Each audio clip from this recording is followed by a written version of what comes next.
আসসালামু আলাইকুম। সবাই কেমন আছেন? আশা করি ভালো আছেন। আজকে আমাদের ইনকিউবেটর মেশিন থেকে কোয়েল পাখির বাচ্চা বের হবে।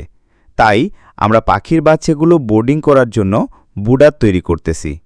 প্রথমে আমরা চারপাশ টিন দিয়ে গোলাকার করে নিব।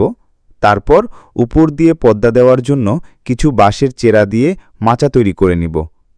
কারণ হলো কোয়েল পাখির বাচ্চার ভেতরে তাপমাত্রা যদি ঠিক না থাকে তাহলে অনেক কোয়েল পাখি মারা যায়। এই কারণে আমরা উপর দিয়ে পর্দা দেওয়ার জন্য মাচা তৈরি করে নিব। এরপর নিচে সমানভাবে বসি বিছিয়ে নিব। এর উপর দিয়ে আমরা কাপড় জাতীয় কিছু বিছিয়ে দিব। এরপর বাতি দেওয়ার জন্য আমরা ওয়্যারিংটা সুন্দরভাবে করে নিব। আর এখানে তো আপনাদের দেখার জন্য আমি কন্ট্রোলার দিয়ে দিব। এর মাধ্যমে এখানে তাপমাত্রা কত আছে দেখা যাবে। তাপ যদি বেশি হয় বাতি কমিয়ে দিব, আর যদি দেখি কম হয়েছে তাহলে নাকি বাড়িয়ে দিব। পাখি বোর্ডিংয়ে দেওয়ার সাথে সাথে পানির সাথে লাইসোবিট ওষুধটা মিশিয়ে দিতে হবে। তারপর অ্যামক্সিসিলিন এবং সেফা-1 সকাল বিকাল 2 টাইমে 3 দিন চালাইতে হবে।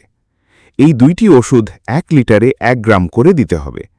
এই নিয়মে যদি বোর্ডিং করি কোয়েল পাখির বাচ্চাগুলো সুন্দর এবং সতেজ থাকবে ইনশাল্লাহ। আপনারা দেখতেছেন আল্লাহর রহমতে আমার পাখিগুলো অনেক চঞ্চল।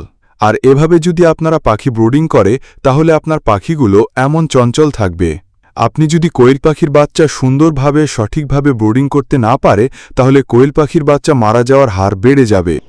বোর্ডিং করার 3 দিন দুপুরবেলা লাইসোবিট দিতে হবে এবং কোয়েল পাখি 3 দিন বোর্ডিং করার পর থায়াবিন ওষুধটা 3 দিন চালাইতে হবে।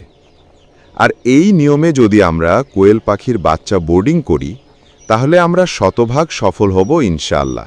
সবাই ভালো থাকবেন, সুস্থ থাকবেন। আল্লাহ হাফেজ।